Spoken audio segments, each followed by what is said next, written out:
The first thing I notice walking through our front door is the smell of Captain Crunch. At 6 in the evening, my stomach clenches as I drop my overnight bag in the cramped entryway of our suburban ranch house. Maddie? Max? I call out, my voice echoing through the too quiet space. In here, their synchronized voices drift from the kitchen, accompanied by the clink of spoons against ceramic. I shoulder past a tower of unfolded laundry on the dining room table, breathing through my mouth to avoid the musty scent. The twins sit at our scratched kitchen counter, both still in their school uniforms from St. Augustine's Elementary.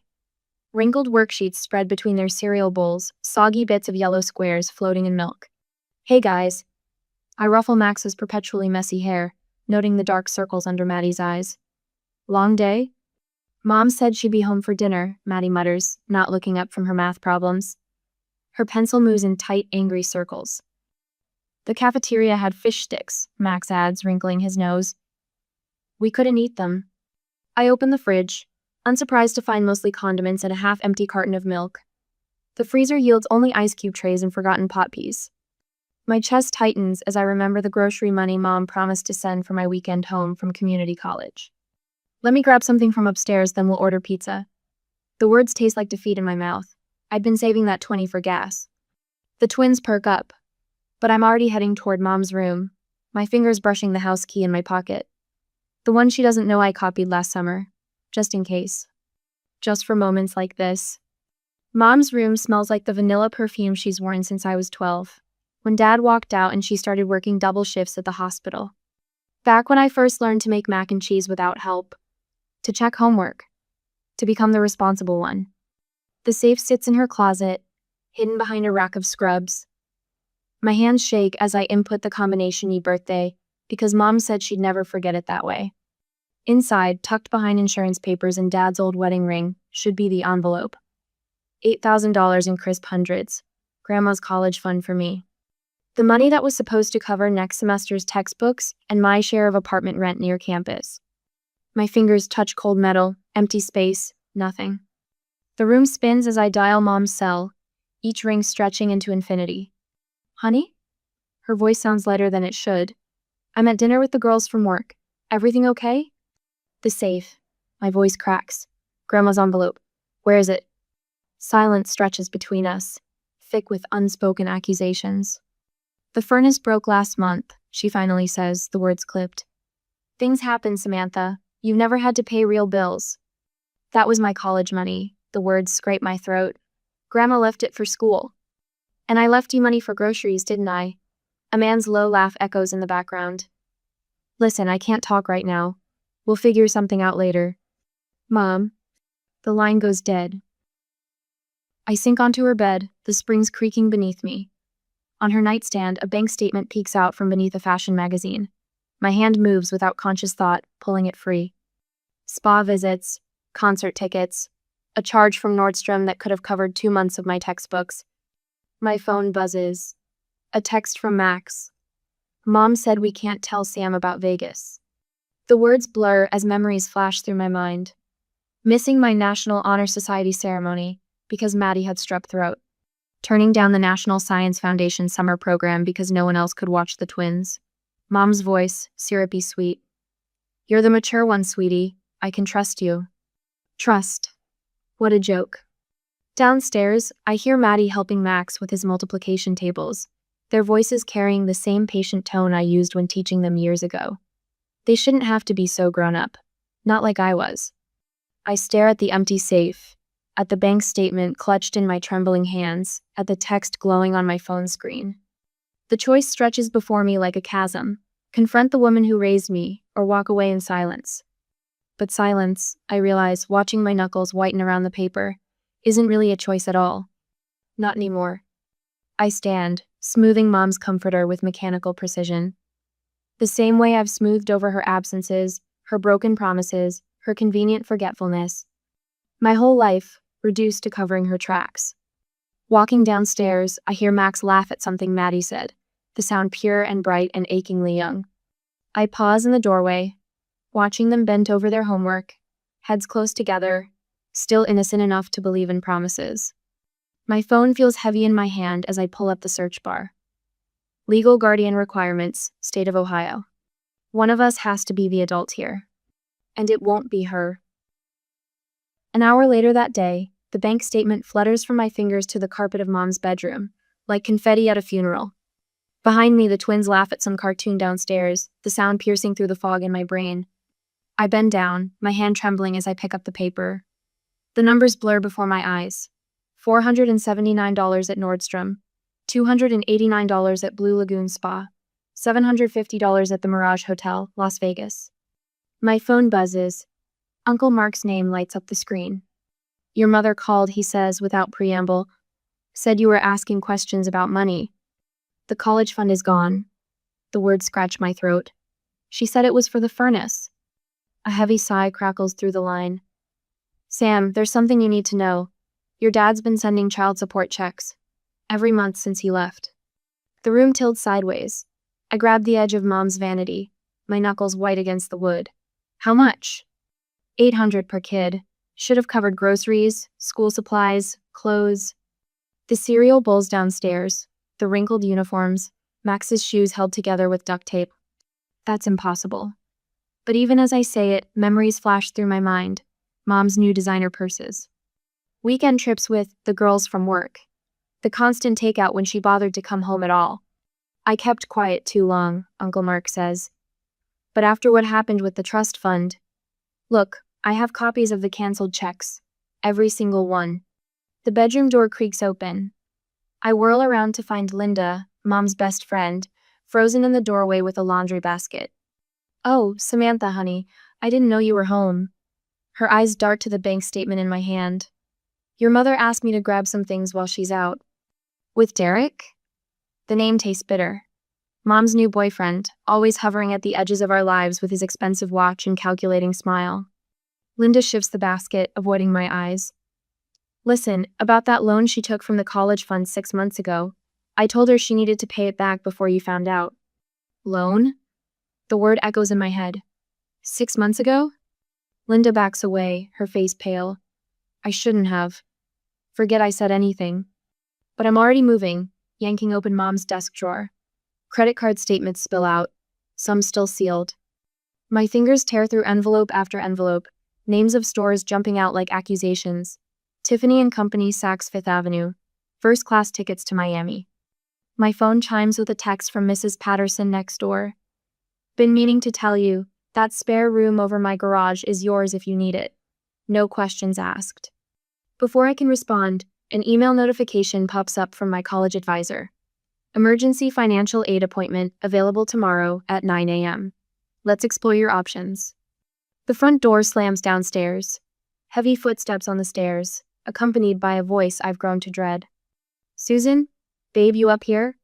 Derek appears in the doorway, his usual smirk faltering when he sees me surrounded by the scattered evidence of years of theft.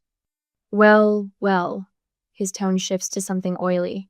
Going through Mommy's private papers? Pretty ungrateful after everything she sacrificed for you. I stand slowly, credit card statements clenched in my fist. Everything she sacrificed? Like the child support checks she never spent on us? Or my grandmother's college fund she's been draining for months? His face hardens. You're poisoning those kids against their mother. Making up stories because you can't handle not being the center of attention anymore. Get out. The words come out sharp as glass. Or what? He steps closer, using his height to loom over me. You'll run to Daddy? Oh wait, he didn't want you either. The sharp ring of my phone cuts through the tension. Emma's mom, her voice warm and firm. Honey, we have the guest room ready whenever you need it, no time limit. Derek sneers. Playing the victim to anyone who'll listen? I meet his gaze, my voice steady. No, I'm done playing anything. Downstairs, I hear the twins singing along to their show. Voices clear and innocent. They deserve so much better than cereal for dinner and broken promises. My laptop sits open on Mom's bed, the screen glowing with an emergency student loan application. But next to it lies Grandma's old jewelry box, the antique pieces inside worth enough for first month's rent and a security deposit. The choice crystallizes like ice in my chest. I pull up my bank's website, fingers flying over the keys as I open a new account. One Mom can't access. One that will hold the proceeds from Grandma's sapphire pendant and pearl earrings. Derek watches from the doorway, his smirk returning. She'll never sign your FAFSA if you do this. Kiss that fancy education goodbye. Maybe. I closed the laptop with a snap. But the twins will have dinner tonight. Real dinner. As I head downstairs, clutching Grandma's jewelry box, my phone lights up with one last message. A photo from Uncle Mark, Grandma's old Bible, and tucked inside its pages, a safety deposit box key I never knew existed.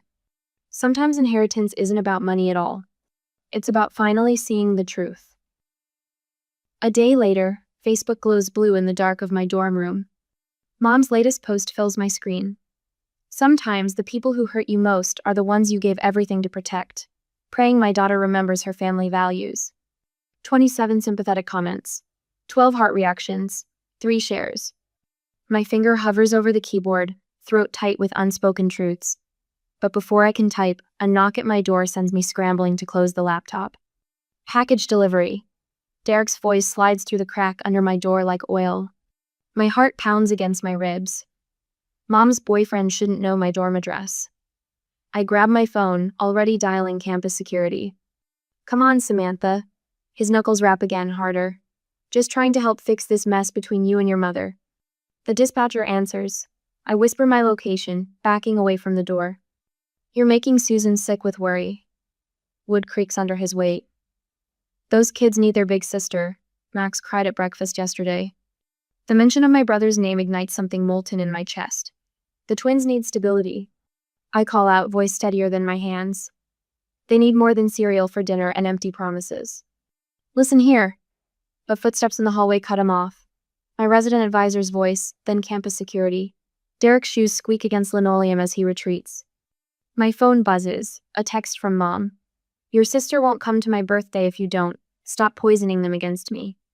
I sink onto my bed, springs creaking under the weight of choices I never wanted to make. The twins' school photos smile at me from my desk. Bright eyes, matching dimples, trust I can't betray. My academic advisor's voice echoes in my head from yesterday's meeting.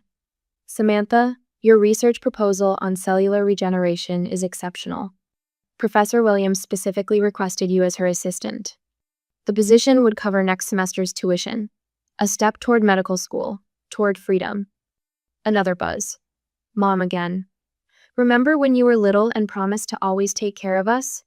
What happened to my responsible girl? The words blur as I remember a conversation with the campus counselor last week.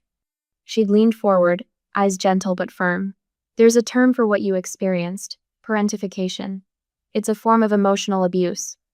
I'd argued, defending Mom's choices. Single parent, hard life. But the counselor had simply opened a folder, showing me patterns I'd been too close to see. My grandmother's safety deposit box key feels cold against my palm. I found it yesterday, tucked into her Bible with a letter I've already memorized. My dearest Samantha, if you're reading this, you've finally seen what I've watched happening since you were 12. The way Susan uses your strength against you. Your love is a weapon. I always knew you'd need protection from her good intentions. The second account is yours alone. She can't touch it. Use it wisely. Oh, my love. Grandma Rose. The annual Rivers family Easter gathering looms tomorrow. Mom's territory, her rules. But this time, I have my own playbook. Uncle Mark calls that evening. Your mother's telling everyone you're having a breakdown. His voice carries decades of resignation. Claims the stress of college made you paranoid. Are you believing her? The question comes out sharp enough to cut. Silence stretches between us. Then, not anymore. I've watched her do this for 20 years. Running up Susan's credit cards, enabling her emergencies. I should have spoken up sooner. Better late than never. I open my laptop, pulling up the legal documents I've spent weeks preparing. I need a favor. The next afternoon, sunlight streams through stained glass as relatives fill my grandmother's old church. Mom holds court near the punch bowl, voice carrying. Such a shame when children turn against their mothers. I step through the door. Conversations stutter to silence. Samantha! Mom's arms open wide, performance perfect. My responsible girl, home at last. The old me would have folded into that embrace. Accepted the role of prodigal daughter. But that script burned with the empty envelope in her safe. Let's talk about responsibility. My voice cuts through the manufactured cheer. About 12-year-olds cooking dinner while their mother's at bars. About college funds disappearing into Nordstrom bags. About Vegas trips while the twins eat Captain Crunch for dinner. You're obviously upset, Mom's smile wobbles. We can discuss this privately. No. The word rings like a bell. No more private discussions. No more secrets. I pull out my phone, scrolling through screenshots. Would you like to explain these credit card statements to everyone, or should I? Derek steps forward, shoulder squaring. That's enough. Back off. Uncle Mark's hand lands on Derek's shoulder. The girl's talking. Mrs. Patterson, our neighbor of 15 years, moves to stand beside me. I've documented every night those children were left alone. Every time Samantha had to leave her college classes to handle an emergency you created. Mom's face drains of color. You can't. I filed for legal guardianship of the twins yesterday. My hands don't shake anymore. The hearing's next week. I have character witnesses, financial records, and school documentation. I'm their mother. And I'm their sister. The one who actually shows up. The room spins with whispers. Aunts exchange glances. Cousins step back. The facade of family loyalty cracks like thin ice. Later, in my car, Uncle Mark hands me a thick envelope. Bank statements. Tax records. Everything they'll need to see the pattern. My phone lights up. A message from Mom's friend Linda. Susan's talking about moving to Florida. Taking the twins. The steering wheel warms under my grip as I start the engine. One more card to play. I didn't expect it so soon. But I'm not 12 anymore. And this time, I'm ready. Professor Williams' business card sits in my wallet, next to the court summons and Grandma's letter. Tomorrow, I'll accept the research position, file the emergency custody papers. Finally choose my own future. The twins are staying with Mrs. Patterson tonight, safe, protected, loved. And for the first time in years, so am I. Later that day, Mrs. Patterson's kitchen smells like coffee and determination. Stacks of paper cover her formica table, each pile a testament to my mother's failures. Bank statements. School absence records. Photos of the twins eating cereal for dinner while wearing wrinkled uniforms. Sugar? Mrs. Patterson asks, her weathered hands steadying a porcelain cup from her wedding set. No thanks. I sort another batch of credit card statements, my highlighter marking each suspicious charge. The judge needs to see the pattern. The doorbell chimes. Emma's mother, Barbara, walks in, carrying a thick manila envelope. Her silver hair catches the morning light as she settles into a chair beside me. The school counselor came through. Barbara slides a report across the table. Documentation of every time the twins showed up without lunch money or proper winter clothes. My throat tightens as I scan the pages. December 2024. Maddie wearing canvas sneakers in snow. February 2025. Max going 3 days without lunch. March. Both twins falling asleep in class after another night alone. The back door creaks open. Uncle Mark steps in from the garage, his maintenance uniform stained with grease. Your mother's at work today. He drops a visitor log on the pile. Though according to this, she's called in sick 12 times since January. While posting pictures from Atlantic City, I pull up Mom's social media on my phone. The timestamp matches her latest sick day. My phone buzzes. Derek's number. Listen here, you ungrateful little witch. His voice drips with false concern. Your mother's having panic attacks because of you. Drop this guardianship nonsense and we'll make it worth your while. Worth my while? The words taste like copper. Like when you convinced her to empty my college fund? $10,000. Paper rustles on his end. Cash. Tonight. Just sign these papers saying you're dropping the case. I hang up, hands shaking. Mrs. Patterson squeezes my shoulder. He's desperate, she says. They all are. The evidence spreads before us like a battle plan. Uncle Mark's documentation of Mom's mysterious overtime that never appeared on her pay stubs. Mrs. Patterson's daily log of when the twins arrived home to an empty house. The school nurse's reports of missed medications and unsigned permission slips. The hearing's tomorrow. Barbara checks her watch. We should review your testimony again. Actually, I pull out my notebook, the pages dense with preparation. I need to stop by the hospital first. At hospital 2 hours later, the Mom's supervisor meets me in the cafeteria, her face grave. I wish you'd come forward sooner, Samantha. We've been investigating missing medications for months. She said the extra shifts were for my college fund. The words scrape my throat. Extra shifts? The supervisor's eyes narrow. Susan hasn't worked overtime since last summer, but she's been logging hours. The final piece clicks into place. Back at Mrs. Patterson's, Emma helps me organize the last of the evidence. Her lawyer father marked each exhibit with color-coded tabs, building our case like a fortress. They're saying you have mental health issues, Emma's voice catches, that you're unstable. Let them. I stack the testimonials from my professors, my work supervisors, the twins' teachers. Each one describing my reliability, my maturity, my consistent care for my siblings. My phone lights up with a text from Maddie. Mom's crying in her room. Says we'll have to move in with Aunt Carol if you don't stop. Aunt Carol lives in a studio apartment in Cincinnati, I tell Emma. She's allergic to children. More manipulation. Emma sorts another pile. Did you see Derek deleted his Facebook? Right after that photo surfaced. I pull up the image. Derek at a casino, my mother hanging on his arm. The date stamp matches the day she claimed she was at a nursing conference. The twins' school principal called this morning. Her voice held steel. Those children have been late 26 times this semester. But whenever they're with you, they arrive early. My phone buzzes again. Mom. Please. Her voice breaks. You're tearing this family apart. I made some mistakes, but I'm still your mother. The old guilt rises, thick as smoke. But behind it, I hear Max's voice asking for dinner money. See Maddie's two small shoes. Feel the weight of years spent being the only adult in a house full of children. You're right. My voice stays steady. You are my mother, which is why you should have protected us. The line goes dead. Night falls. Mrs. Patterson makes soup while Barbara reviews my testimony one last time. Uncle Mark brings copies of Mom's bank records showing child support payments that never reached us. The judge ruled on a similar case last month. Barbara stirs her tea. Granted guardianship to a 22-year-old brother. The circumstances weren't half as compelling as yours. My phone lights up with an unknown number. Derek's lawyer, threatening defamation suits. I block it without responding.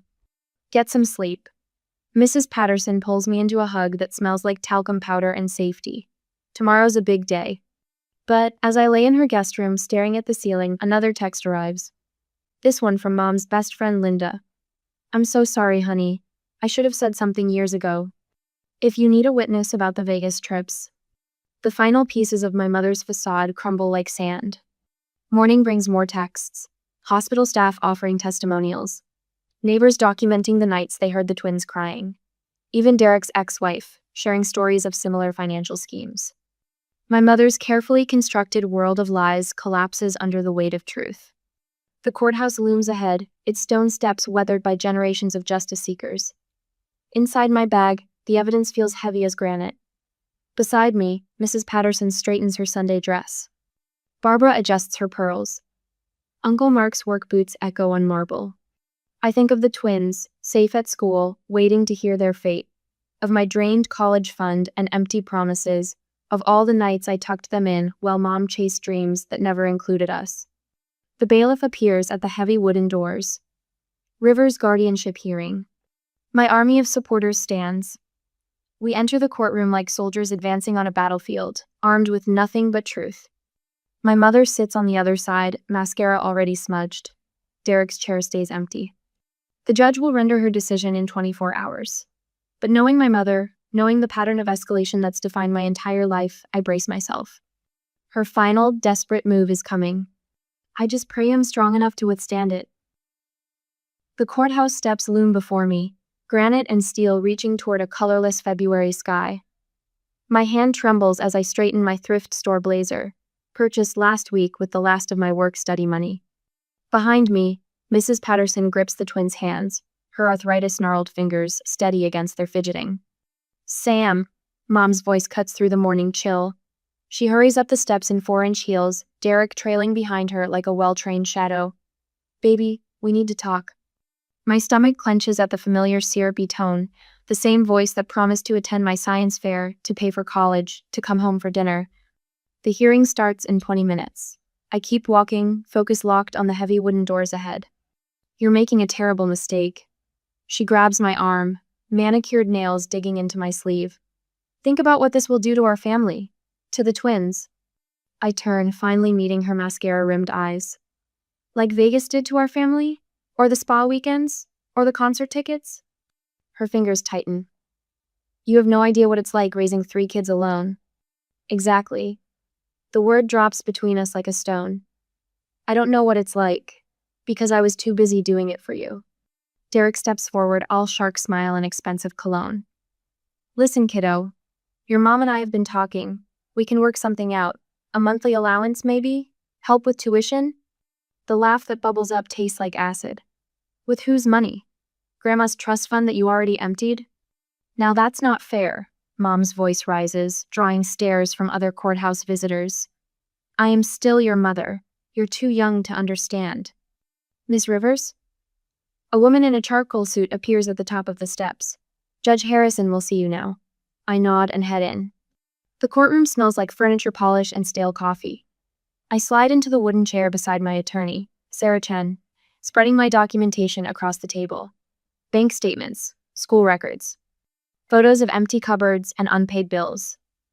2 years of evidence, meticulously gathered while pretending everything was fine. All rise. Judge Harrison peers over her reading glasses, gaze sharp despite her grandmotherly appearance. This is a petition for guardianship of minors Madison and Maxwell Rivers filed by their sister Samantha Rivers. Rather unusual circumstances. Your Honor, Mom's lawyer stands, sleek and practiced. My client has concerns about her daughter's age and stability. 19 is hardly. 18 is the legal requirement. Judge Harrison's tone could freeze water. Unless you're suggesting the law is incorrect? He falters. No, Your Honor. But surely you'll agree the situation is irregular.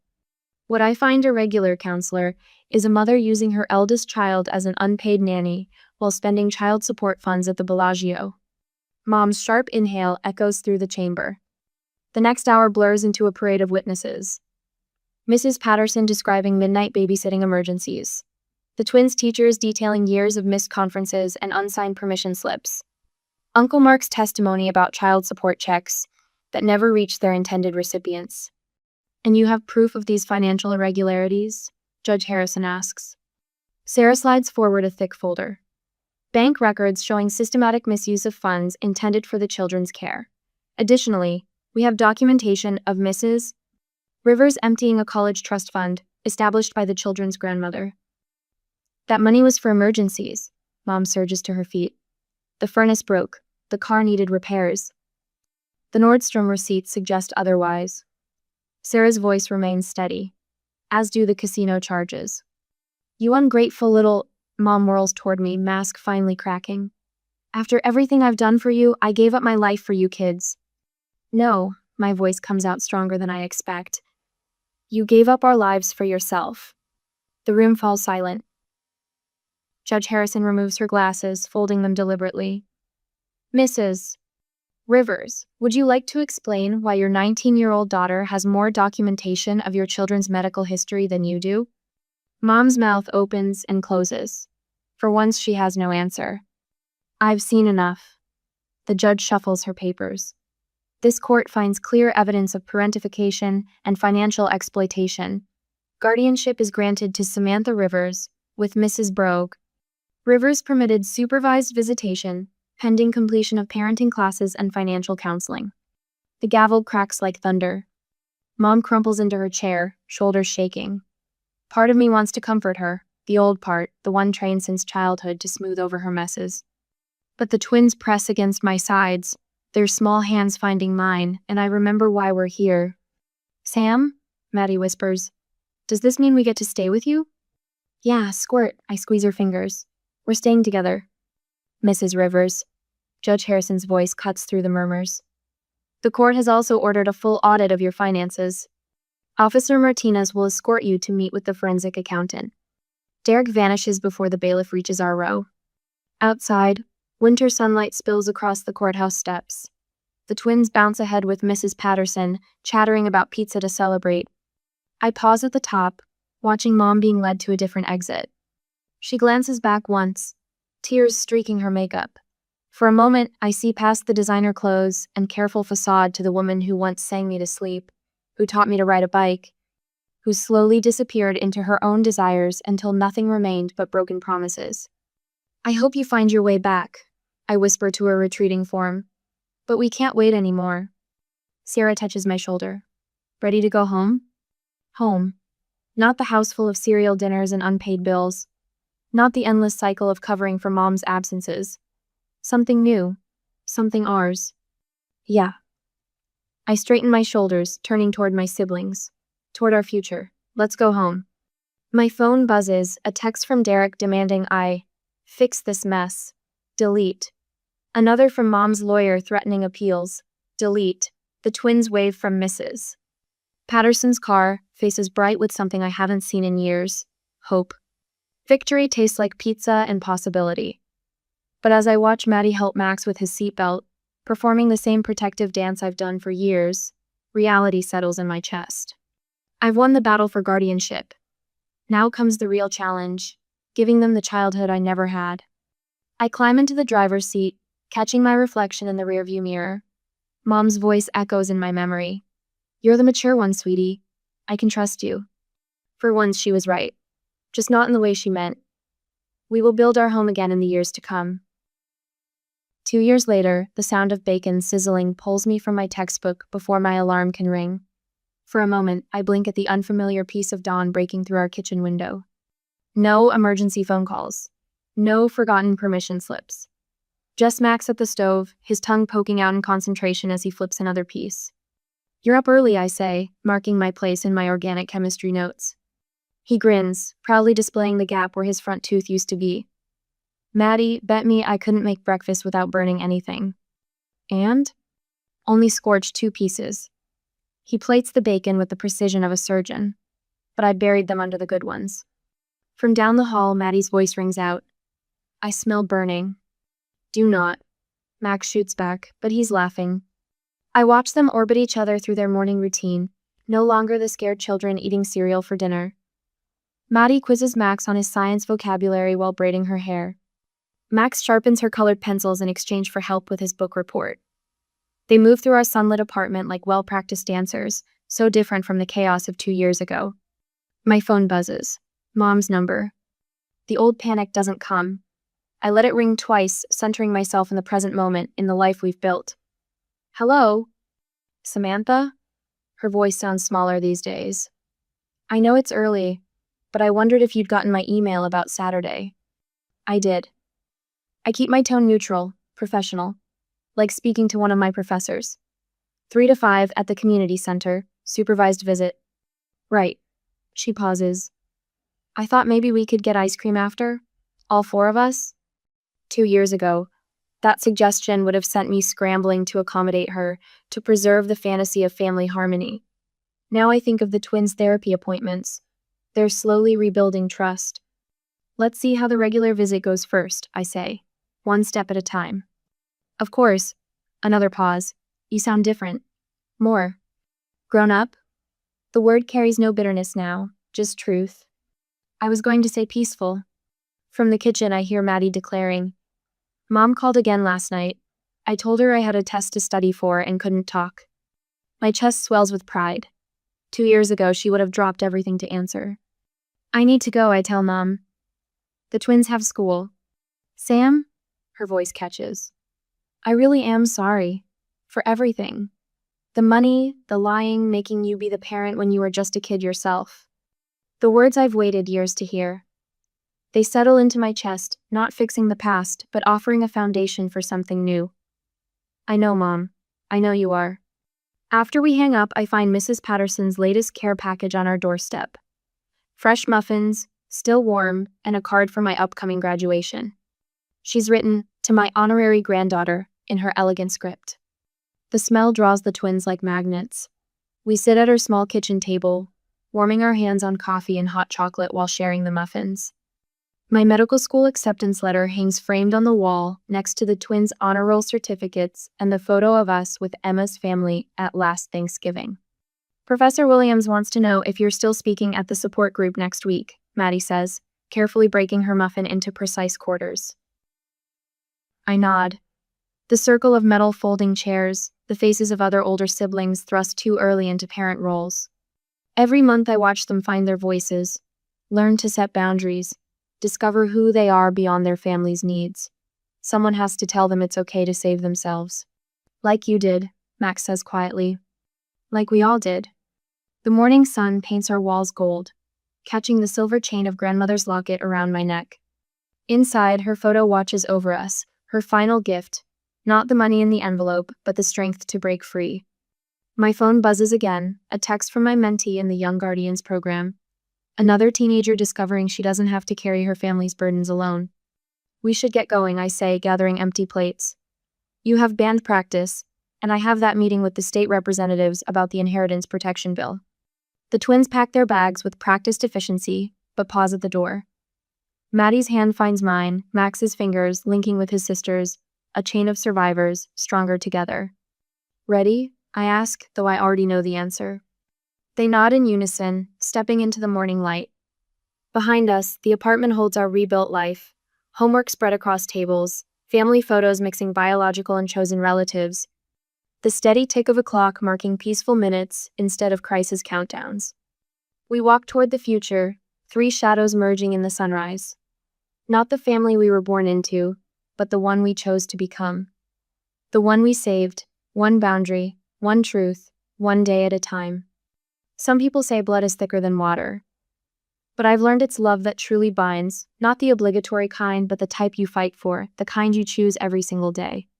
The love that lets you save yourself so you can finally, truly, save everyone else.